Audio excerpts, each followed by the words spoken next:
बहुत ही प्यारे बच्चों, ਅੱਜ ਆਪਾਂ ਤੁਹਾਨੂੰ ਨਿੱਕੀ ਕਹਾਣੀ ਬਾਰੇ ਭਰਪੂਰ ਜਾਣਕਾਰੀ ਦੇਵਾਂਗੇ।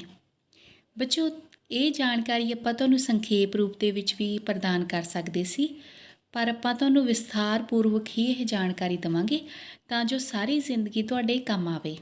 ਕੋਈ ਵੀ ਪੇਪਰ ਹੋਣਗੇ ਬੱਚੋ, MA ਦੇ ਪੇਪਰ, UGC ਦੇ, ਨੈਟ ਦੇ ਪੇਪਰ, ਠੀਕ ਹੈ, ਅਤੇ JRF ਦੇ ਪੇਪਰ, ਕੋਈ ਵੀ ਪੇਪਰ ਹੋਣਗੇ ਬੱਚੋ, ਤੁਸੀਂ ਤੁਹਾਡੇ ਇਹ ਗੱਲਾਂ ਕੰਮ ਆਉਣਗੀਆਂ ਹਮੇਸ਼ਾ ਸਾਰੀ ਜ਼ਿੰਦਗੀ।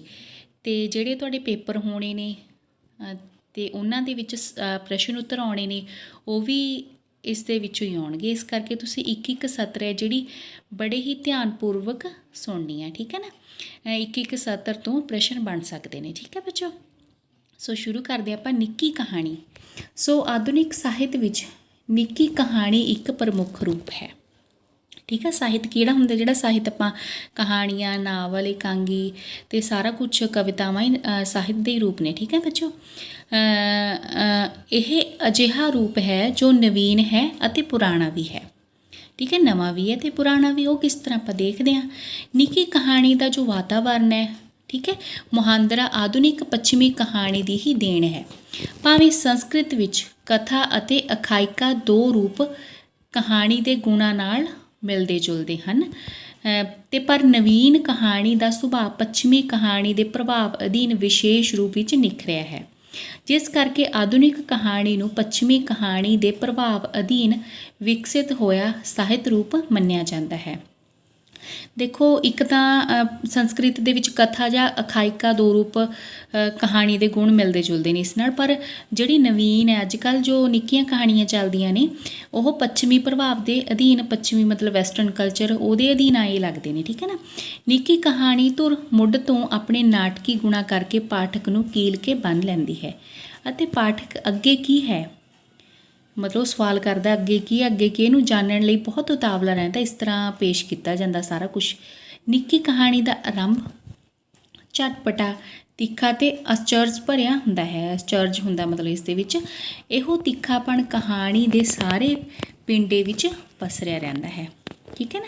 ਪਰਿਭਾਸ਼ਾ ਦੇਖਦੇ ਹਾਂ। ਪਰਿਭਾਸ਼ਾ ਇਹ ਅਲੱਗ-ਅਲੱਗ ਵਿਦਵਾਨਾਂ ਨੇ ਗੱਲਾਂ ਕਹੀਆਂ ਨੇ। ਪੇਪਰ 'ਚ ਤੁਹਾਨੂੰ ਪਰਿਭਾਸ਼ਾ ਪੁੱਛੀ ਜਾਵੇ ਨਾ, ਤਾਂ ਹੂਬਹੂ ਆਪਾਂ ਨੂੰ ਉਹਨਾਂ ਨੇ ਜੋ ਕਿਹਾ ਬੱਚੋ ਉਹੀ ਸ਼ਬਦ ਵਰਤਣੇ ਪੈਣਗੇ, ਠੀਕ ਹੈ, ਕੌਮਿਆਂ ਦੇ ਵਿੱਚ। ਪੱਛਮ ਵਿੱਚ ਕਹਾਣੀ ਦੇ ਰੂਪ ਨੂੰ ਸਮਝਣ ਦੀ ਕੋਸ਼ਿਸ਼ ਕੀਤੀ ਗਈ ਹੈ। ਇੱਕ ਆਲੋਚਕ ਐਲਰੀ ਸੈਜਵਿਕ ਦੇ ਅਨੁਸਾਰ, ਜਿਵੇਂ ਹੁਣ ਇਹਨਾਂ ਦੀ ਤੁਸੀਂ ਪਰਿਭਾਸ਼ਾ ਲਿਖਣੀ ਹੈ ਪੇਪਰ ਦੇ ਵਿੱਚ, ਤੁਹਾਨੂੰ ਨੋਟ ਆਉਂਦਾ ਹੈ ਤਾਂ ਤੁਸੀਂ ਪਰਿਭਾਸ਼ਾ ਦਿਓਗੇ ਤਾਂ ਹੂਬਹੂ ਇੱਦਾਂ ਹੀ ਲਿਖਣਾ ਬੱਚੇ, ਵੀ ਕਹਾਣੀ ਘੋੜ ਦੌੜ ਵਾਂਗ ਹੁੰਦੀ ਹੈ, ਠੀਕ ਹੈ ਨਾ। ਵੀ ਜਿਹੜੀ ਕਹਾਣੀ ਆ ਉਹ ਕਿਹਦੀ ਤਰ੍ਹਾਂ ਹੁੰਦੀ ਹੈ? ਇੱਕ ਤਰ੍ਹਾਂ ਨਾਲ ਘੋੜ ਦੌੜ ਦੀ ਤਰ੍ਹਾਂ ਹੁੰਦੀ ਹੈ, ਠੀਕ ਹੈ। ਜਿਸ ਤਰ੍ਹਾਂ ਘੋੜ ਦੌੜ ਦਾ ਆਦਿ ਅਤੇ ਅੰਤ ਬਹੁਤ ਮਹੱਤਵਪੂਰਨ ਹੁੰਦਾ ਹੈ, ਉਸੇ ਤਰ੍ਹਾਂ ਕਹਾਣੀ ਦਾ ਮੁੱਢ ਅਤੇ ਅੰਤ ਵਿਸ਼ੇਸ਼ ਮਹੱਤਤਾ ਰੱਖਦਾ ਹੈ। ਵੀ ਉਹਨਾਂ ਨੇ ਘੋੜ ਦੌੜ ਦੀ ਤਰ੍ਹਾਂ ਇਹਨੂੰ ਕਿਹਾ। ਐਲਨ, ਠੀਕ ਹੈ, ਲਿਖਦਾ ਹੈ ਕਿ ਕਹਾਣੀ ਇੱਕ ਅਜਿਹੀ ਨਿੱਕੀ ਰਚਨਾ ਹੈ, ਵੀ ਛੋਟੀ ਜਿਹੀ ਰਚਨਾ, ਨਿੱਕੀ ਰਚਨਾ ਹੈ, ਜਿਸ ਨੂੰ ਇੱਕੋ ਬੈਠਕ ਵਿੱਚ ਪੜ੍ਹਿਆ ਜਾ ਸਕੇ। ਵੀ ਬੰਦਾ ਇੱਕੋ ਵਾਰੀ 'ਚ ਪੜ੍ਹ ਲਏ, ਇਹ ਨਹੀਂ ਹੈਗਾ ਵੀ ਕਈ ਦਿਨ ਪੜ੍ਹੇ ਲਗਾਤਾਰ, ਠੀਕ ਹੈ। ਜੋ ਪਾਠਕਾਂ ਉੱਤੇ ਆਪਣਾ ਤਿੱਖਾ ਪ੍ਰਭਾਵ ਪਾ ਸਕੇ। ਇਸ ਤਰ੍ਹਾਂ ਹੋਰ ਬਹੁਤ ਸਾਰੇ ਵਿਦਵਾਨਾਂ ਨੇ ਨਿੱਕੀ ਕਹਾਣੀ ਨੂੰ ਪਰਿਭਾਸ਼ਿਤ ਕਰਨ ਦਾ ਯਤਨ ਕੀਤਾ ਹੈ। ਇੱਥੇ ਡਾਕਟਰ ਸਵਿੰਦਰ ਸਿੰਘ ਉੱਪਲ ਦੁਆਰਾ ਦਿੱਤੀ ਗਈ ਨਿੱਕੀ ਕਹਾਣੀ ਦੀ ਪਰਿਭਾਸ਼ਾ ਵੀ ਵਿਚਾਰਨਯੋਗ ਹੈ। ਕਲਾਤਮਕ ਨਿੱਕੀ ਕਹਾਣੀ ਜਿਹੜੀ ਗਲਪ ਇਸ ਦੇ ਵਿੱਚ ਆਉਂਦੇ ਨੇ ਸਾਰੇ, ਇਹ ਜੋ ਆਪਾਂ ਨਾਵਲ, ਨਾਟਕ, ਠੀਕ ਹੈ ਨਾ। ਗਲਪ ਦਾ ਉਹ ਨਵੀਨ ਰੂਪ ਹੈ, ਵੀ ਨਵਾਂ ਰੂਪ ਹੈ, ਠੀਕ ਹੈ ਨਾ, ਜੋ ਕਿ ਕਲਾਤਮਕ ਗੋਂਦ ਰਾਹੀਂ ਕਿਸੇ ਇੱਕ ਮੁਖੀ ਘਟਨਾ ਜਾਂ ਇੱਕ ਮੁਖੀ ਪਾਤਰ ਦਾ ਨਾਟਕੀ ਬਿਆਨ ਸੰਜਮਤਾ ਨਾਲ ਇਸ ਤਰ੍ਹਾਂ ਕਰਦਾ ਹੈ ਕਿ ਉਸ ਦਾ ਪ੍ਰਭਾਵ ਸੰਪੂਰਨ ਅਤੇ ਅਕੈਰਾ ਹੋ ਨਿਬੜਦਾ ਹੈ, ਠੀਕ ਹੈ ਬੱਚੋ। ਅਸੀਂ ਕਹਿ ਸਕਦੇ ਹਾਂ ਉੱਪਰ ਜਿਹੜੀਆਂ ਪਰਿਭਾਸ਼ਾਵਾਂ ਦੇ ਆਧਾਰਿਤ 'ਤੇ ਕਿ ਨਿੱਕੀ ਕਹਾਣੀ ਜੀਵਨ ਜਾਂ ਜਗਤ ਦੇ ਕਿਸੇ ਇੱਕ ਪੱਖ ਦਾ ਅਜਿਹਾ ਭਾਵਕ ਚਿਤਰਨ ਹੈ ਕਿ ਉਸ ਦੇ ਵੇਗ ਨਾਲ ਉਸ ਪੱਖ ਦੀ ਧੁਰ ਗਹਿਰਾਈ ਨੂੰ ਸਮਝ ਸਕਦੇ ਹਾਂ। ਜੋ ਉੱਪਰ ਪਰਿਭਾਸ਼ਾਵਾਂ ਦਿੱਤੀਆਂ ਨੇ ਬੱਚੋ, ਉਹਨਾਂ ਦੇ ਆਧਾਰ ਦੇ ਰਾਹੀਂ ਆਪਾਂ ਕਹਿ ਸਕਦੇ ਹਾਂ ਵੀ ਇਹ ਕਹਾਣੀ ਜੀਵਨ ਜਾਂ ਜੁਗਤ ਦੇ ਕਿਸੇ ਇੱਕ ਪੱਖ ਨੂੰ ਪੇਸ਼ ਕਰਦੀ ਹੈ, ਠੀਕ ਹੈ ਨਾ। ਕਹਾਣੀ ਜੋ ਹੈ ਉਸ ਦੇ ਵੇਗ ਨਾਲ ਉਸ ਪੱਖ ਦੀ ਧੁਰ ਗਹਿਰਾਈ ਨੂੰ ਸਮਝ ਸਕਦੇ ਹਾਂ, ਠੀਕ ਹੈ ਬੱਚੋ। ਹੁਣ ਗੁਣ ਦੇਖੀਏ ਆਪਾਂ ਨਿੱਕੀ ਕਹਾਣੀ ਦੇ। ਕਹਾਣੀ ਦੀਆਂ ਵਿਸ਼ੇਸ਼ਤਾਵਾਂ ਨੂੰ ਧਿਆਨ ਵਿੱਚ ਰੱਖਦੇ ਹੋਏ ਕਹਾਣੀ ਦੀਆਂ ਹੇਠ ਲਿਖੀਆਂ ਵਿਸ਼ੇਸ਼ਤਾਵਾਂ ਹੋਣੀਆਂ ਚਾਹੀਦੀਆਂ ਹਨ। ਨਿੱਕਾ ਆਕਾਰ, ਦੇਖੋ ਜਿਹੜੀ ਹੈ ਹੀ ਨਿੱਕੀ ਹੈ ਉਹਦਾ ਆਕਾਰ ਵੀ ਨਿੱਕਾ ਹੋਣਾ ਚਾਹੀਦਾ ਹੈ। ਠੀਕ ਹੈ, ਕਹਾਣੀ ਦੀ ਪਹਿਲੀ ਵਿਸ਼ੇਸ਼ਤਾ ਇਹ ਹੈ ਕਿ ਇਸ ਦਾ ਆਕਾਰ ਨਿੱਕਾ ਹੋਣਾ ਚਾਹੀਦਾ ਹੈ। ਇਸ ਵਿੱਚ ਜ਼ਿੰਦਗੀ ਦੀ ਸਮੁੱਚਤਾ ਪੇਸ਼ ਕਰਨ ਦੀ ਕੋਸ਼ਿਸ਼ ਨਹੀਂ ਕਰਨੀ ਚਾਹੀਦੀ। ਇਹ ਨਹੀਂ ਵੀ ਸਾਰੇ ਪੱਖ ਨੇ ਜਿਹੜੇ ਉਹਨਾਂ ਨੂੰ ਲੈ ਆਈਏ। ਜੇ ਕੋਈ ਇੱਕ ਛੋਟਾ ਜਿਹਾ ਪੱਖ ਹੀ ਆਪਾਂ ਨੂੰ ਉਹਨਾਂ ਨੂੰ ਘਟਨਾ ਦੇਣਾ ਪੈਣਾ, ਵੀ ਸਾਰੇ ਇਹਨਾਂ ਵਿੱਚ ਉਹ ਕਰਨ ਦੀ ਕੋਸ਼ਿਸ਼ ਕਰੀਏ ਆਪਾਂ। ਠੀਕ ਹੈ ਬੱਚੋ, ਅਤੇ ਇਸ ਕਰਕੇ ਵੀ ਆਪਾਂ ਕਹਿ ਸਕਦੇ ਵੀ ਇਸ ਦਾ ਨਿੱਕਾ ਆਕਾਰ ਇਸ ਦੀ ਸਭ ਤੋਂ ਵੱਡੀ ਵਿਸ਼ੇਸ਼ਤਾ ਹੈ। ਠੀਕ ਹੈ, ਕਹਾਣੀ ਸੰਬੰਧੀ ਵਿਚਾਰ ਕਰਨ ਵਾਲਾ ਹਰ ਇੱਕ ਵਿਦਵਾਨ ਇਸ ਤੱਤ ਦੀ ਅਹਿਮੀਅਤ ਨੂੰ ਸਵੀਕਾਰਦਾ ਹੈ ਅਤੇ ਨਿੱਕੇਪਣ ਨੂੰ ਕਹਾਣੀ ਦਾ ਜਿਹੜਾ ਪ੍ਰਮੁੱਖ ਲੱਛਣ ਮੰਨਿਆ ਜਾਂਦਾ ਹੈ ਅਤੇ ਮੰਨਦਾ ਵੀ ਹੈ। ਇਸ ਲਈ ਕਹਾਣੀ ਦੀ ਵਿਸ਼ੇਸ਼ਤਾ ਇਸ ਦਾ ਇੱਕ ਵਿਸ਼ੇਸ਼ ਛਿਣ, ਵਿਸ਼ੇਸ਼ ਅਨੁਭਵ ਜਾਂ ਭਾਵ ਦਾ ਤੀਖਣ ਪ੍ਰਗਟਾ ਮੰਨਿਆ ਜਾ ਸਕਦਾ ਹੈ। ਅੱਗੇ ਆ ਗਿਆ ਬੱਚੋ ਪ੍ਰਭਾਵ ਦੀ ਇਕਾਗਰਤਾ। ਜਿਹੜਾ ਆਪਣੇ 'ਤੇ ਪ੍ਰਭਾਵ ਪੈਂਦਾ ਨਾ ਉਹ 'ਚ ਇਕਾਗਰਤਾ ਹੋਵੇ। ਕਹਾਣੀ ਦਾ ਪ੍ਰਭਾਵਸ਼ੀਲ ਹੋਣਾ ਬਹੁਤ ਜ਼ਰੂਰੀ ਹੈ।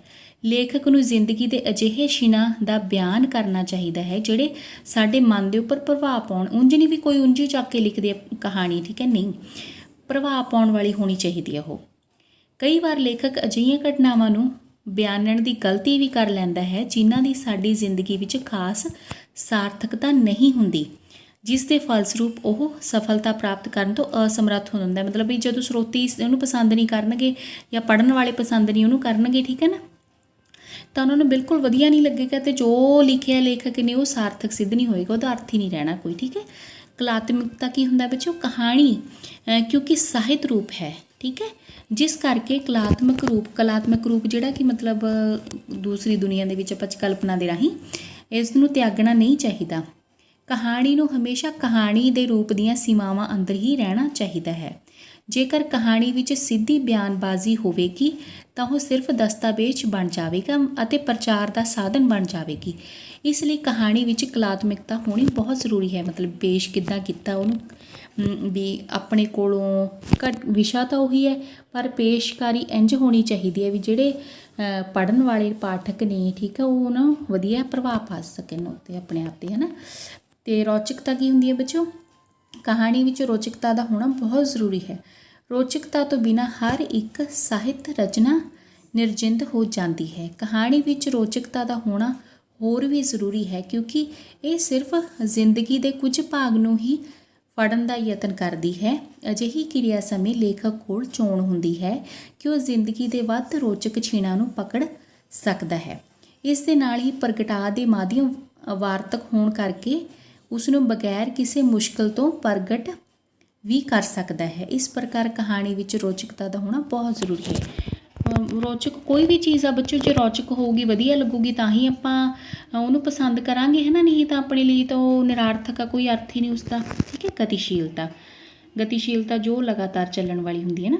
ਕਹਾਣੀ ਵਿੱਚ ਗਤੀਸ਼ੀਲਤਾ ਦਾ ਵਿਸ਼ੇਸ਼ ਗੁਣ ਹੈ। ਅਸਲ ਵਿੱਚ ਜੇਕਰ ਕਹਾਣੀ ਦਾ ਪ੍ਰਮੁੱਖ ਲੱਛਣ ਦੱਸਣ ਦੀ ਕੋਸ਼ਿਸ਼ ਕਰੀਏ ਤਾਂ ਜਿਹੜੀ ਸਾਡੀ ਨਜ਼ਰ ਹੈ, ਠੀਕ ਹੈ, ਤਾਂ ਉਸ ਦੇ ਵਿੱਚ ਗਤੀਸ਼ੀਲਤਾ ਆ ਜਾਂਦੀ ਹੈ। ਠੀਕ ਹੈ, ਕਹਾਣੀ ਦੀ ਚਾਲ ਨਾਵਲ ਵਾਂਗ ਸੁਸਤ ਨਹੀਂ ਹੋਣੀ ਚਾਹੀਦੀ ਕਿਉਂਕਿ ਇੱਕ ਨਿੱਕੀ ਕਹਾਣੀ ਹੈ, ਇਹਦੇ ਵਿੱਚ ਫਟਾਫਟ ਗਤੀਸ਼ੀਲਤਾ, ਫਟਾਫਟ ਗੱਲ ਚੱਲੇ। ਕਹਾਣੀ ਵਿੱਚ ਇੱਕ ਘਟਨਾ ਨੂੰ ਜ਼ਿਆਦਾ ਲੰਮਾ ਪੇਸ਼ ਨਹੀਂ ਕਰਨਾ। ਠੀਕ ਹੈ, ਇਹ ਮਤਲਬ ਬਹੁਤ ਬੋਝਲ ਬਣ ਜਾਂਦੀ ਹੈ ਇਹ ਚੀਜ਼। ਠੀਕ ਹੈ, ਗਤੀਸ਼ੀਲਤਾ ਹੋਣੀ ਬਹੁਤ ਜ਼ਰੂਰੀ ਹੈ। ਹੁਣ ਕਹਾਣੀ ਦੇ ਤੱਤ ਦੇਖਦੇ ਹਾਂ ਬੱਚੋ। ਵਿਸ਼ੇਸ਼ਤਾਵਾਂ ਆਪਾਂ ਕਰ ਚੁੱਕੇ ਹਾਂ। ਜਦੋਂ ਅਸੀਂ ਕਹਾਣੀ ਦੇ ਤੱਤਾਂ ਦੀ ਚਰਚਾ ਕਰਦੇ ਹਾਂ ਨਾ ਤਾਂ ਉਸ ਦੇ 6 ਪ੍ਰਮੁੱਖ ਤੱਤ ਦੇਖੇ ਜਾਂਦੇ ਹਨ। ਕਿਹੜੇ 6? ਸਭ ਤੋਂ ਪਹਿਲਾਂ ਕਥਾ ਵਸਤੂ ਆਪਾਂ ਹੁਣ ਤੱਕ ਕਰਦੇ ਆ ਰਹੇ ਹਾਂ ਵੀ ਕੀ ਕਥਾ ਕਪਣੀ ਫਲਾਣੀ ਚੀਜ਼ ਇਹ ਕਥਾ ਹੈ, ਕਥਾ ਕਹਾਣੀ। ਠੀਕ ਹੈ, ਕਥਾ ਵਸਤੂ ਕਹਾਣੀ ਦਾ ਪ੍ਰਮੁੱਖ ਤੱਤ ਹੈ। ਸਾਡੀ ਜ਼ਿੰਦਗੀ ਵਿੱਚ ਹਰ ਇੱਕ ਘਟਨਾ ਕਹਾਣੀ ਦਾ ਕਥਾ ਵਸਤੂ ਬਣਨ ਦੀ ਸੰਭਾਵਨਾ ਰੱਖਦੀ ਹੈ। ਕਹਾਣੀ ਦਾ ਉਦੇਸ਼ ਕਿਉਂਕਿ ਜੀਵਨ ਦੇ ਕਿਸੇ ਪੱਖ ਜਾਂ ਮਾਨਵੀ ਸੁਭਾਅ ਦੇ ਕਿਸੇ ਵਿਸ਼ੇਸ਼ ਚਰਿੱਤਰ ਉੱਪਰ ਰੌਸ਼ਨੀ ਪਾਉਣੀ ਹੁੰਦੀ ਹੈ। ਜੇਕਰ ਜਿਵੇਂ ਆਪਾਂ ਕਹਿੰਦੇ ਵੀ ਜਿਸ ਕਰਕੇ ਕਹਾਣੀ ਸਾਡੇ ਜੀਵਨ ਨਾਲ ਵੱਧ ਤੋਂ ਵੱਧ ਸੰਬੰਧ ਰੱਖਣ ਦੀਆਂ ਸੰਭਾਵਨਾਵਾਂ ਰੱਖਦੀ ਹੈ। ਇਸ ਲਈ ਜਿਹੜੀ ਕਹਾਣੀ ਵਿੱਚ ਲਗਭਗ ਹਰ ਪ੍ਰਕਾਰ ਦੇ ਵਿਸ਼ੇ ਨੂੰ ਲਿਆ ਜਾ ਸਕਦਾ ਹੈ, ਪਰ ਇਸ ਦਾ ਭਾਵ ਇਹ ਨਹੀਂ ਕਿ ਜੀਵਨ ਦੇ ਰੋਚਕ ਅਤੇ ਅਰਥਹੀਣ ਛਿਣਾਂ ਦੀ ਵੀ ਵਿਆਖਿਆ, ਠੀਕ ਹੈ ਨਾ, ਕੀਤੀ ਜਾ ਸਕਦੀ ਹੋਵੇ ਕਿਉਂਕਿ ਕਹਾਣੀ ਵਿੱਚ ਰੋਚਕਤਾ ਦੀ ਪ੍ਰਭਾਵਸ਼ੀਲਤਾ ਦਾ ਹੋਣਾ ਬਹੁਤ ਜ਼ਰੂਰੀ ਹੈ। ਇਹ ਤਾਂ ਹੀ ਹੋ ਸਕਦਾ ਹੈ ਜੇਕਰ ਕਹਾਣੀਆਂ ਸਾਡੀਆਂ ਰੋਜ਼ਾਨਾ ਜ਼ਿੰਦਗੀ ਦੀਆਂ ਅਜਿਹੀਆਂ ਸਥਿਤੀਆਂ ਬਿਆਨ ਜਿਹੜੀ ਕਰ ਸਕਦੀਆਂ ਨੇ ਜੋ ਪ੍ਰਭਾਵਸ਼ਾਲੀ ਵੀ ਹੋਣ ਅਤੇ ਸਰਬ ਸਧਾਰਨ ਵੀ।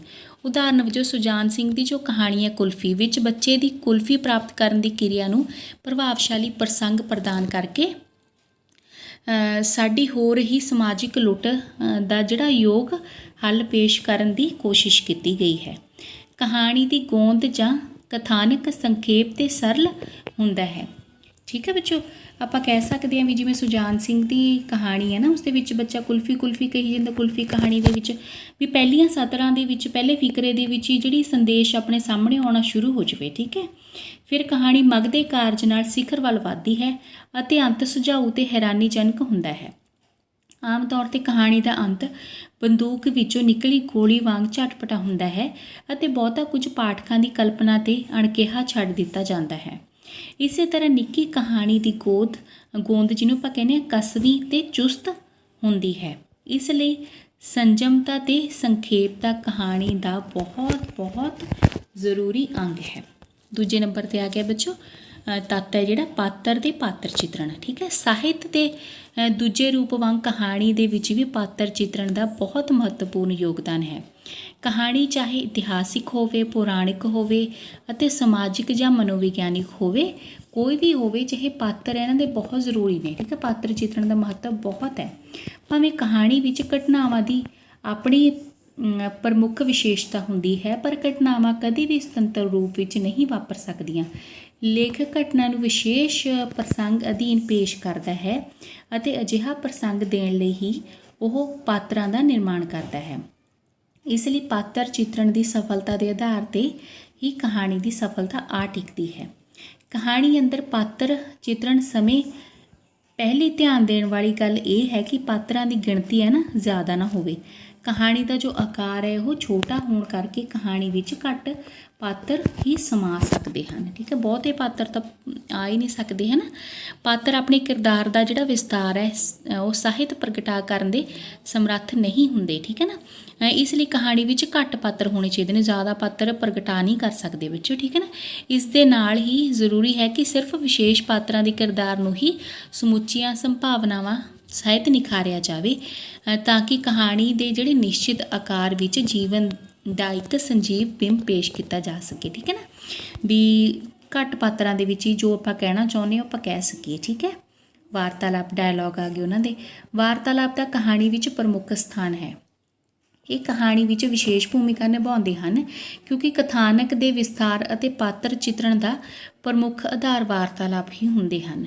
ਵਾਰਤਾਲਾਪਾਂ ਰਾਹੀਂ ਪਾਤਰਾਂ ਦੇ ਚਿੱਤਰਣ ਵਿੱਚ ਵਿਲੱਖਣਤਾ ਅਤੇ ਸੁਭਾਵਿਕਤਾ ਆਉਂਦੀ ਹੈ ਅਤੇ ਇਹ ਵਰਣਨ ਨੂੰ ਵੀ ਰੌਚਕਤਾ ਅਤੇ ਰਵਾਨੀ ਪ੍ਰਦਾਨ ਕਰਦੇ ਹਨ। ਕਹਾਣੀ ਵਿੱਚ ਵਿਸ਼ੇਸ਼ ਕਿਸਮ ਦਾ ਵਾਤਾਵਰਨ ਵਾਰਤਾਲਾਪਾਂ ਰਾਹੀਂ ਹੀ ਸਿਰਜਿਆ ਜਾ ਸਕਦਾ ਹੈ, ਜਿਸ ਨਾਲ ਕਹਾਣੀ ਵਿੱਚ ਸੁਭਾਵਿਕਤਾ ਅਤੇ ਯਥਾਰਥਿਕਤਾ ਦੇ ਵਿਸ਼ੇਸ਼ ਗੁਣ ਸ਼ਾਮਿਲ ਹੋ ਜਾਂਦੇ ਹਨ। ਬਹੁਤ ਵਧੀਆ ਵਾਰਤਾਲਾਪ ਹੋਣੇ ਚਾਹੀਦੇ ਨੇ ਬੱਚਿਓ, ਕਿਉਂਕਿ ਸੰਖੇਪ ਰੂਪ 'ਚ ਸਭ ਕੁਝ ਪੇਸ਼ ਕਰਨਾ ਨਾ ਆਪਾਂ ਨੇ। ਵਾਰਤਾਲਾਪ ਦੀ ਵਰਤੋਂ ਸਮੇਂ ਸੁਚੇਤ ਰੂਪ ਵਿੱਚ ਕੋਸ਼ਿਸ਼ ਕਰਨੀ ਚਾਹੀਦੀ ਹੈ ਕਿ ਚੁਸਤ ਹੋਣ। ਠੀਕ ਹੈ ਨਾ, ਸੁਭਾਵਿਕ ਹੋਣ ਅਤੇ ਪਾਤਰਾਂ ਦੇ ਅਨੁਕੂਲ ਹੋਣ। ਚੁਸਤ ਸੁਭਾਵਿਕ ਸੱਚਾਈ ਲੱਗਦੀ ਹੋਵੇ ਅਤੇ ਪਾਤਰਾਂ ਦੇ ਅਨੁਕੂਲ ਹੋਣ। ਇਹਨਾਂ ਦਾ ਪਾਤਰਾਂ ਦੀ ਮਨੋਦਸ਼ਾ ਅਤੇ ਗੁਣਾ ਔਗਣਾ ਸ਼ਖਸੀਅਤ ਅਤੇ ਯੋਗਤਾਵਾਂ ਦੇ ਅਨੁਸਾਰੀ ਹੀ ਹੋਣਾ ਬਹੁਤ ਜ਼ਰੂਰੀ ਹੈ। ਅਜਿਹੇ ਵਾਰਤਾਲਾਪਾਂ ਦੀ ਵਰਤੋਂ ਰਾਹੀਂ ਕਹਾਣੀ ਸਫਲਤਾ ਪ੍ਰਾਪਤ ਕਰ ਸਕਦੀ ਹੈ। ਇਸ ਦੇ ਉਲਟ ਲੰਮੇ ਵਾਰਤਾਲਾਪ ਅਤੇ ਸੁਸਤ ਗਤੀ ਵਾਤਾਵਰਨ ਚਿੱਤਰਣ ਕਹਾਣੀ ਦੇ ਪ੍ਰਭਾਵ ਨੂੰ ਬੱਚੋ ਬਹੁਤ ਘਟਾ ਸਕਦੀ ਹੈ। ਚੁਸਤ ਹੋਣ ਅਤੇ ਇੱਦਾਂ ਦੇ ਜਿਸ ਤਰ੍ਹਾਂ ਦਾ ਪਾਤਰ ਹੈ ਨਾ ਉਸ ਤਰ੍ਹਾਂ ਦੇ ਹੀ ਵਾਰਤਾਲਾਪ ਹੋਣ। ਇਹ ਨਹੀਂ ਹੈਗਾ ਵੀ ਪਾਤਰ ਆਪਾਂ ਪੁਰਾਣੀ ਸਦੀ ਦਾ ਕਹਿ ਰਹੇ ਹਾਂ ਅਤੇ ਡਾਇਲੋਗ ਨੇ ਜਿਹੜੇ ਵਾਰਤਾਲਾਪ ਨੇ ਉਹ ਆਧੁਨਿਕ ਸਮੇਂ ਦੇ ਹੋਣ। ਨਹੀਂ, ਜਿਸ ਤਰ੍ਹਾਂ ਦਾ ਜਿਹੜਾ ਪਾਤਰ ਆਪਣਾ ਐਕਟਰ ਆ ਉਸ ਤਰ੍ਹਾਂ ਦੇ ਹੀ ਉਸਦੇ ਡਾਇਲੋਗ ਹੋਣੇ ਚਾਹੀਦੇ ਨੇ। ਠੀਕ ਹੈ, ਹੁਣ ਵਾਤਾਵਰਨ ਦੀ ਗੱਲ ਕਰੀਏ ਆਪਾਂ। ਕਹਾਣੀ ਵਿੱਚ ਵਾਤਾਵਰਨ ਅਤੇ ਦ੍ਰਿਸ਼ ਚਿੱਤਰਣ ਦਾ ਵੀ ਵਿਸ਼ੇਸ਼ ਮਹੱਤਵ ਹੈ। ਕਹਾਣੀ ਕਿਉਂਕਿ ਜੀਵਨ ਦੀ ਵਿਸ਼ੇਸ਼ ਘਟਨਾ ਜਾਂ ਪ੍ਰਸਥਿਤੀ ਦਾ ਭਾਵਕ ਪ੍ਰਗਟਾ ਹੁੰਦੀ ਹੈ, ਜਿਸ ਕਰਕੇ ਉਸ ਵਿਸ਼ੇਸ਼ ਘਟਨਾ ਨੂੰ ਸਮੁੱਚੇ ਵਾਤਾਵਰਨ ਦੇ ਚਿੱਤਰਣ ਰਾਹੀਂ ਪੇਸ਼ ਕਰਨ ਲਈ ਯਥਾਰਥਿਕਤਾ ਅਤੇ ਸੁਭਾਵਿਕਤਾ ਦੇ ਦੋ ਵਿਸ਼ੇਸ਼ ਗੁਣ ਸੰਭਵ ਹੁੰਦੇ ਹਨ।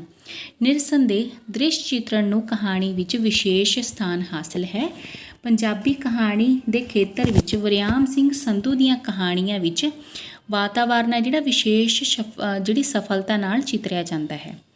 ਉਸ ਦੀ ਪ੍ਰਸਿੱਧ ਕਹਾਣੀ ਭੱਜੀਆਂ ਬਾਹੀਂ ਵਿੱਚ ਉਸਨੇ ਇੱਕ ਘਰ ਦੀ ਘਰੋਗੀ ਸਮੱਸਿਆ ਨੂੰ ਪੰਜਾਬੀ ਸਮੱਸਿਆ ਦੇ ਦ੍ਰਿਸ਼ ਰਾਹੀਂ ਪੇਸ਼ ਕਰਕੇ ਦਰਪੇਸ਼ ਸਮੱਸਿਆ ਨੂੰ ਇਤਿਹਾਸਿਕ ਅਤੇ ਵਾਰਤਾਲਾਪ ਪ੍ਰਸੰਗ ਵਿੱਚ ਅਰਥ ਪ੍ਰਦਾਨ ਕਰਨ ਦੀ ਕੋਸ਼ਿਸ਼ ਕੀਤੀ ਹੈ। ਬਹੁਤ ਬਹੁਤ ਜ਼ਰੂਰੀ ਹੈ ਬੱਚੋ ਵਾਤਾਵਰਨ ਹੈ ਜੋ, ਠੀਕ ਹੈ। ਅੱਗੇ ਆ ਗਈ ਭਾਸ਼ਾ ਅਤੇ ਸ਼ੈਲੀ। ਭਾਸ਼ਾ ਅਤੇ ਸ਼ੈਲੀ ਦਾ ਕਹਾਣੀ ਦੇ ਰਚਨਾ ਵਿਧਾਨ ਵਿੱਚ ਵਿਸ਼ੇਸ਼ ਸਥਾਨ ਹੈ। ਸਾਹਿਤ ਰਚਨਾ ਕਿਉਂਕਿ ਸ਼ਬਦਾਂ ਦੀ ਵਿਸ਼ੇਸ਼ ਕਿਸਮ ਦੀ ਸੰਯੋਗ ਵਿਧੀ ਰਾਹੀਂ ਆਪਣੇ ਵਿਚਾਰਾਂ ਨੂੰ ਪ੍ਰਗਟ ਕਰਦੀ ਹੈ। ਇਸ ਕਰਕੇ ਭਾਸ਼ਾ ਅਤੇ ਸ਼ੈਲੀ ਸਾਹਿਤ ਸਿਰਜਣਾ ਦੇ ਪ੍ਰਮੁੱਖ ਸੰਦ ਹੁੰਦੇ ਹਨ। ਕਹਾਣੀ ਵਿੱਚ ਸ਼ਬਦਾਂ ਦਾ ਸਜੀਵ, ਰੋਚਕ, ਸੰਕੇਤਕ ਅਤੇ ਪ੍ਰਭਾਵਸ਼ਾਲੀ ਹੋਣਾ ਬੜਾ ਹੀ ਜ਼ਰੂਰੀ ਹੈ। ਇਸ ਦੇ ਨਾਲ ਹੀ ਬਿਰਤਾਂਤ ਸਿਰਜਣ ਸਮੇਂ ਲੇਖਕ ਨੂੰ ਲੋਕ ਮੁਹਾਵਰੇ, ਅਖੌਤਾਂ ਦੀ ਖੁੱਲ੍ਹ ਕੇ ਵਰਤੋਂ ਕਰਨੀ ਚਾਹੀਦੀ ਹੈ, ਕਿਉਂਕਿ ਜਿਹੜੇ ਮੁਹਾਵਰੇ, ਅਖੌਤਾਂ ਨੇ ਨਾ ਬੱਚੋ, ਆਪਾਂ ਭਾਸ਼ਾ ਜਦੋਂ ਬੋਲਦੇ ਹਾਂ ਤਾਂ ਆਪਣੀ ਭਾਸ਼ਾ ਨੂੰ ਵੀ ਉਹ ਬਹੁਤ ਰੌਚਕ ਬਣਾਉਂਦੇ ਨੇ, ਹੈ ਨਾ। ਜਿਹੜੇ ਲੋਕ ਮੁਹਾਵਰਿਆਂ ਦੀ ਵਰਤੋਂ ਕਰਦੇ ਉਹ ਬੋਲਣ ਨੂੰ ਬਹੁਤ ਵਧੀਆ ਲੱਗਦੇ ਨੇ, ਠੀਕ ਹੈ ਨਾ। ਇਸ ਤਰ੍ਹਾਂ ਕਹਾਣੀ ਦੇ ਵਿੱਚ ਵੀ ਇਹਨਾਂ ਦੀ ਵਰਤੋਂ ਕਰਨੀ ਚਾਹੀਦੀ ਹੈ, ਠੀਕ ਹੈ। ਕਹਾਣੀ ਵਿੱਚ ਚਾਲ ਕਦੇ ਵੀ ਸੁਸਤ ਨਹੀਂ ਹੋਣੀ ਚਾਹੀਦੀ, ਠੀਕ ਹੈ। ਵੱਡੇ ਵੱਡੇ ਜਿਹੜੇ ਵਾਰਤਾਲਾਪ ਨੇ, ਡਾਇਲੋਗ ਨਹੀਂ ਹੋਣੀ ਚਾਹੀਦੀ, ਚੁਸਤ ਹੋਣੀ ਚਾਹੀਦੀ ਹੈ, ਠੀਕ ਹੈ, ਅਤੇ ਤੇਜ਼ ਗਤੀ ਹੋਣੀ ਚਾਹੀਦੀ ਹੈ। ਭਾਸ਼ਾ ਚੋਣ ਲੇਖਕ, ਠੀਕ ਹੈ, ਜਦੋਂ ਕੋਈ ਲੇਖਕ ਹੈ ਬੱਚੋ ਭਾਸ਼ਾ ਦੀ ਜਿਹੜੀ ਚੋਣ ਕਰਦਾ ਉਹ ਕੇਂਦਰੀ ਭਾਸ਼ਾ ਵਰਤਣੀ ਚਾਹੀਦੀ ਹੈ। ਕੇਂਦਰੀ ਕਿਹੜੀ ਹੁੰਦੀ ਹੈ? ਇੱਕ ਤਾਂ ਬੱਚੋ ਇਲਾਕਿਆਂ ਦੀ ਬੋਲੀ ਹੁੰਦੀ ਹੈ। ਹੁਣ ਪੋਠੋਹਾਰੀ ਹੈ, ਪੋਠੋਹਾਰੀ ਦੇ ਬਹੁਤ ਸਾਰੇ ਸ਼ਬਦ ਨੇ ਜਾਂ ਹੋਰ ਜਿਹੜੀਆਂ ਉਪਬੋਲੀਆਂ ਨੇ, ਹੈ ਤਾਂ ਉਹ ਪੰਜਾਬੀ ਹੈ, ਪਰ ਇਲਾਕਿਆਂ ਦੀ ਬੋਲੀ ਹੋਣ ਕਰਕੇ ਜਿਵੇਂ ਕਿਸੇ ਇਲਾਕੇ 'ਚ ਪੰਜਾਬੀ ਕਿਸ ਤਰ੍ਹਾਂ ਦੀ ਹੋ ਸਕਦੀ ਹੈ ਉਹ ਸਮਝ ਨਹੀਂ ਆਉਂਦੀ। ਇਹ ਸਾਰੇ ਵਖਰੇਵੇਂ ਦੂਰ ਕਰਨ ਵਾਸਤੇ ਇੱਕ ਕੇਂਦਰੀ ਬੋਲੀ ਬਣਾ ਲਈ ਗਈ ਹੈ ਜਿਹੜੀ ਸਾਰਿਆਂ ਨੂੰ ਸਮਝ ਆਉਂਦੀ ਹੈ, ਜਿਹੜੇ 'ਚ ਆਪਾਂ ਹੁਣ ਬੋਲ ਰਹੇ ਹਾਂ, ਠੀਕ ਹੈ। ਇਸ ਕਰਕੇ ਉਹਦੇ ਵਿੱਚ ਕੇਂਦਰੀ ਭਾਸ਼ਾ ਵਰਤਣੀ ਚਾਹੀਦੀ ਹੈ, ਕਿਉਂਕਿ ਛੋਟੀ ਹੁੰਦੀ ਹੈ। ਉਹ ਛੋਟੀ ਹੋਣ ਦੇ ਨਾਤੇ ਆਪਾਂ ਫਟਾਫਟ ਜਿਹੜੀ ਆਪਣੀ ਗੱਲ, ਸੰਦੇਸ਼ ਆਪਾਂ ਪਹੁੰਚਾਉਣਾ ਹੁੰਦਾ ਹੈ। ਇਸ ਦੇ ਨਾਲ ਹੀ ਵੱਖ-ਵੱਖ ਵਾਰਤਾਲਾਪਾਂ ਸਮੇਂ ਸਥਾਨਕ ਭਾਸ਼ਾ ਜਾਂ ਪਾਤਰਾਂ ਦੀ ਵੀ ਮਤਲਬ ਜਦੋਂ ਡਾਇਲੋਗ ਬੋਲੇ ਜਾਣ ਪਾਤਰਾਂ ਦੀ, ਉਦੋਂ ਇਹ ਮਤਲਬ ਉਪਭਾਸ਼ਾ ਹੋ ਸਕਦੀ ਹੈ, ਪਰ ਜਿਹੜੀ ਆਪਾਂ ਸਮੁੱਚੀ ਕਹਾਣੀ ਦੇ ਵਿੱਚ ਕੇਂਦਰੀ ਜਿਹੜੀ ਭਾਸ਼ਾ ਉਹੀ ਹੋਣੀ ਚਾਹੀਦੀ ਹੈ। ਅਜਿਹੀ ਰੁਚੀ ਤੋਂ ਅਣਗਹਿਲੀ ਨਾਲ ਕਹਾਣੀ ਵਿੱਚ ਰੌਚਕਤਾ ਅਤੇ ਸੁਭਾਵਿਕਤਾ ਘਟਦੀ ਹੈ। ਸ਼ੈਲੀ ਹੀ ਮਨੁੱਖ ਹੈ, ਠੀਕ ਹੈ। ਸ਼ੈਲੀ ਕਹਾਣੀਕਾਰ ਦੀ ਸ਼ਖਸੀਅਤ, ਉਸ ਦੀਆਂ ਰੁਚੀਆਂ ਅਤੇ ਉਸ ਦੇ ਅਨੁਭਵਾਂ ਉੱਤੇ ਵੀ ਨਿਰਭਰ ਕਰਦੀ ਹੈ। ਕਹਾਣੀ ਬਿਆਨ ਕਰਨ ਦੀ ਜੋ ਵਿਧੀ ਜਾਂ ਪ੍ਰਗਟਾਅ ਢੰਗ ਹੈ ਉਹ ਹੀ ਉਸ ਦੀ ਸ਼ੈਲੀ ਹੈ। ਕਿਸ ਤਰ੍ਹਾਂ ਕਹਾਣੀ ਬਿਆਨੀ ਜਾਣੀ ਹੈ ਉਹ ਉਸ ਦੀ ਸ਼ੈਲੀ ਹੈ। ਕਹਾਣੀਕਾਰ ਵਿਸ਼ੇ ਵਸਤੂ ਦੇ ਅਨੁਸਾਰ ਕੋਈ ਵੀ ਸ਼ੈਲੀ ਵਰਤ ਸਕਦਾ ਹੈ। ਕਹਾਣੀ ਦੀਆਂ ਆਮ ਸ਼ੈਲੀਆਂ ਹਨ, ਪ੍ਰਸ਼ਨ ਆ ਸਕਦਾ ਬੱਚਿਓ ਇਹ, ਠੀਕ ਹੈ। ਕਥਾਤਮਿਕ ਸ਼ੈਲੀ, ਆਤਮ ਕਥਾ ਸ਼ੈਲੀ, ਪਤਰਾਤਮਿਕ ਸ਼ੈਲੀ, ਵਾਰਤਾਲਾਪੀ ਸ਼ੈਲੀ ਜਾਂ ਡਾਇਰੀ ਸ਼ੈਲੀ, ਠੀਕ ਹੈ। ਪਰ ਸਭ ਤੋਂ ਲੋਕਪ੍ਰਿਯ ਸ਼ੈਲੀ ਹੈ ਕਥਾਤਮਿਕ ਸ਼ੈਲੀ, ਠੀਕ ਹੈ। ਹੁਣ ਆ ਗਿਆ ਉਦੇਸ਼। ਹਰ ਇੱਕ ਨਿੱਕੀ ਕਹਾਣੀ ਦਾ ਇੱਕ ਉਦੇਸ਼ ਵੀ ਹੁੰਦਾ ਹੈ। ਕਹਾਣੀਕਾਰ ਆਪਣੇ ਉਦੇਸ਼ ਨੂੰ ਕਹਾਣੀ ਦੇ ਪਾਤਰਾਂ ਅਤੇ ਘਟਨਾਵਾਂ ਦੁਆਰਾ ਨਿਰੂਪਣ ਕਰਦਾ ਹੈ। ਅੱਜ ਕੱਲ੍ਹ ਦੀਆਂ ਕਹਾਣੀਆਂ ਵਿੱਚ ਆਮ ਤੌਰ 'ਤੇ ਕਿਸੇ ਸੱਚ ਦੀ ਸਥਾਪਨਾ ਹੁੰਦੀ ਹੈ।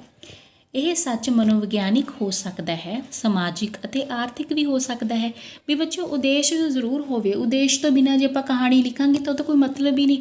ਉਦੇਸ਼ ਬਹੁਤ ਜ਼ਰੂਰੀ ਹੈ ਕਹਾਣੀ ਦਾ ਹੋਣਾ, ਹੈ ਨਾ।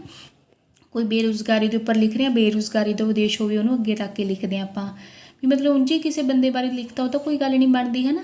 ਅਤੇ ਕਹਾਣੀ ਉਹੀ ਹੁੰਦੀ ਹੈ ਜਿਸ ਦਾ ਕੋਈ ਉਦੇਸ਼ ਹੋਵੇ, ਵੀ ਕਿਉਂ ਆਪਾਂ ਕਹਾਣੀ ਲਿਖ ਰਹੇ ਹਾਂ। ਭੁੱਖਮਰੀ 'ਤੇ ਲਿਖ ਰਹੇ ਹਾਂ, ਗਰੀਬੀ 'ਤੇ ਲਿਖ ਰਹੇ ਹਾਂ, ਅਨਪੜ੍ਹਤਾ 'ਤੇ ਲਿਖ ਰਹੇ ਹਾਂ, ਠੀਕ ਹੈ, ਔਰਤਾਂ ਦੀ ਤਰਾਸਦੀ 'ਤੇ ਲਿਖ ਰਹੇ ਹਾਂ, ਕਿਵੇਂ ਲਿਖ ਰਹੇ ਹਾਂ ਆਪਾਂ, ਹੈ ਨਾ। ਮਨੁੱਖੀ ਸੁਭਾਅ ਨੂੰ ਕਹਾਣੀ ਦੇ ਰਾਹੀਂ ਪੇਸ਼ ਕਰਨਾ ਕਹਾਣੀਕਾਰ ਦਾ ਖਾਸ ਮੰਤਵ ਹੁੰਦਾ ਹੈ।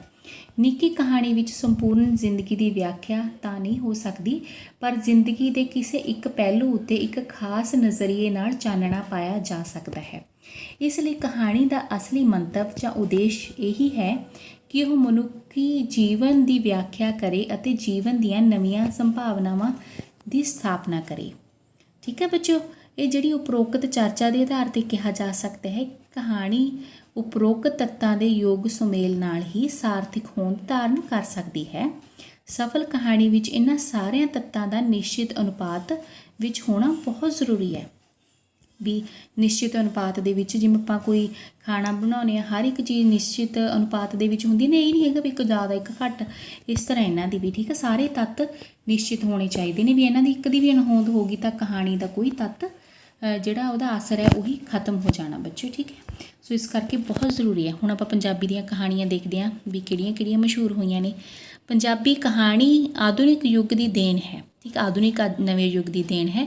ਭਾਵੇਂ ਇਸ ਨੂੰ ਪੱਛਮੀ ਸਾਹਿਤ ਦੇ ਸੰਪਰਕ ਨਾਲ ਹੋਂਦ ਵਿੱਚ ਆਈ ਦੱਸਿਆ ਜਾਂਦਾ ਹੈ, ਪਰ ਇਸ ਦੇ ਬੀਜ ਤਾਂ ਪੰਜਾਬੀ ਸਾਹਿਤ ਪਰੰਪਰਾ ਵਿੱਚ ਪਹਿਲਾਂ ਹੀ ਪਾਏ ਗਏ ਹਨ, ਜੋ ਢੁਕਵੀਆਂ ਪਰਿਸਥਿਤੀਆਂ ਦੇ ਵਾਤਾਵਰਨ ਬਣਦਿਆਂ ਹੀ ਉੱਗ ਪਏ ਹਨ। ਸਾਹਿਤ ਦੇ ਪ੍ਰਭਾਵਾਂ ਨੇ ਹੀ ਵੀ ਇਸ ਦੇ ਨਕਸ਼ ਉਘਾੜਨ ਵਿੱਚ ਬਹੁਤ ਭੂਮਿਕਾ ਨਿਭਾਈ ਹੈ। ਪੰਜਾਬੀ ਕਹਾਣੀ ਨੇ ਕੁਝ ਦਹਾਕਿਆਂ ਵਿੱਚ ਹੀ ਸਿਖਰਾਂ ਨੂੰ ਛੂਹਿਆ ਹੈ, ਮਤਲਬ ਬਹੁਤ ਲੋਕਪ੍ਰਿਯ ਹੋ ਗਈ ਹੈ। ਪ੍ਰਿੰਸੀਪਲ ਸੁਜਾਨ ਸਿੰਘ, ਸੰਤ ਸਿੰਘ ਸੇਖੋਂ, ਕਰਤਾਰ ਸਿੰਘ ਦੁੱਗਲ, ਕੁਲਵੰਤ ਸਿੰਘ ਵਿਰਕ, ਸੰਤੋਖ ਸਿੰਘ ਧੀਰ, ਮਹਿੰਦਰ ਸਿੰਘ ਸਰਨਾ, ਮੋਹਨ ਭੰਡਾਰੀ ਪੰਜਾਬੀ ਦੇ ਵੱਡੇ ਕਹਾਣੀਕਾਰ ਹਨ, ਜਿਨ੍ਹਾਂ ਨੂੰ ਤੁਸੀਂ ਪੜ੍ਹ ਕੇ ਆਏ ਹੋ 10ਵੀਂ ਦੇ ਵਿੱਚ, 9ਵੀਂ ਦੇ ਵਿੱਚ ਬਹੁਤ ਪੜ੍ਹ ਕੇ ਆਏ ਹੋ ਤੁਸੀਂ, ਠੀਕ ਹੈ ਨਾ। ਪੰਜਾਬੀ ਕਹਾਣੀ ਨੂੰ ਭਾਰਤ ਦੀਆਂ ਹੋਰ ਭਾਸ਼ਾਵਾਂ ਵਿੱਚ ਲਿਖੀ ਜਾਂਦੀ ਕਹਾਣੀ ਅਤੇ ਸੰਸਾਰ ਦੀਆਂ ਉੱਘੀਆਂ ਭਾਸ਼ਾਵਾਂ ਵਿੱਚ ਲਿਖੀ ਜਾਂਦੀ ਕਹਾਣੀ ਦੇ ਬਰਾਬਰ ਸਨਮਾਨਯੋਗ ਸਥਾਨ ਦਿਵਾਉਣ ਲਈ ਅਨੇਕਾਂ ਪੰਜਾਬੀ ਕਹਾਣੀਕਾਰਾਂ ਨੇ ਆਪਣਾ ਯੋਗਦਾਨ ਪਾਇਆ ਹੈ। ਸਭ ਦਾ ਨਾਂ ਇੱਥੇ ਲਿਖਣਾ ਮੁਸ਼ਕਿਲ ਹੈ। ਇਸਤਰੀ ਲੇਖਕਾਂ ਦੇ ਵਿੱਚ ਕਿਹੜੇ ਨੇ ਬੱਚੋ? ਅੰਮ੍ਰਿਤਾ ਪ੍ਰੀਤਮ, ਦਲੀਪ ਕੌਰ ਟਿਵਾਣਾ ਜੀ, ਅਜੀਤ ਕੌਰ, ਸੁਖਵੰਤ ਕੌਰ ਆਦਿ ਨੇ ਵੀ ਪੰਜਾਬੀ ਕਹਾਣੀ ਨੂੰ ਉੱਨਤ ਕਰਨ ਵਿੱਚ ਆਪਣਾ ਹਿੱਸਾ ਪਾਇਆ ਹੈ। ਇਸ ਤੋਂ ਇਲਾਵਾ ਰਾਮ ਸਰੂਪ ਅਣਖੀ, ਗੁਰਬਚਨ ਸਿੰਘ ਭੁੱਲਰ, ਪ੍ਰੇਮ ਗੋਰਖੀ ਨਵੀਂ ਪੀੜ੍ਹੀ ਦੇ ਉੱਘੇ ਕਹਾਣੀਕਾਰ ਹਨ। ਪੰਜਾਬੀ ਸਾਹਿਤ ਵਿੱਚ ਹੁਣ ਮਿੰਨੀ ਕਹਾਣੀ ਵੀ ਬਹੁਤ ਸਫਲਤਾ ਨਾਲ ਲਿਖੀ ਜਾ ਚੁੱਕੀ ਹੈ। ਮਿੰਨੀ ਕਹਾਣੀ ਆਕਾਰ ਵਿੱਚ ਨਿੱਕੀ ਕਹਾਣੀ ਤੋਂ ਵੀ ਸੰਖੇਪ ਹੁੰਦੀ ਹੈ। ਦੇਖੋ, ਜਿਹੜੀ ਨਿੱਕੀ ਕਹਾਣੀ ਆ ਉਹ 3, 4, 5 ਜਾਂ 2 ਸਫ਼ਿਆਂ ਦੀ ਹੋ ਸਕਦੀ ਹੈ। ਜਿਹੜੀ ਮਿੰਨੀ ਕਹਾਣੀ ਆ ਬੱਚੋ ਇਹ ਬਹੁਤ ਛੋਟੀ ਹੁੰਦੀ ਹੈ, ਠੀਕ ਹੈ ਨਾ, ਤਕਰੀਬਨ 1 ਪੈਰੇ ਦੀ ਹੋ ਸਕਦੀ ਹੈ। ਇਹਨਾਂ ਨੂੰ ਮਿੰਨੀ ਕਹਾਣੀ ਕਹਿੰਦੇ ਆਪਾਂ, ਠੀਕ ਹੈ ਬੱਚੋ। ਸੋ ਇਹ ਸੀ ਬੱਚੋ, ਉਮੀਦ ਹੈ ਤੁਹਾਨੂੰ ਸਮਝ ਆਇਆ ਹੋਵੇਗਾ, ਠੀਕ ਹੈ। ਸੁਣਨ ਅਤੇ ਸਮਝਣ ਲਈ ਤੁਹਾਡਾ ਬਹੁਤ ਬਹੁਤ ਧੰਨਵਾਦ ਬੱਚੋ। ਪੜ੍ਹਿਆ ਕਰੋ ਕਹਾਣੀਆਂ।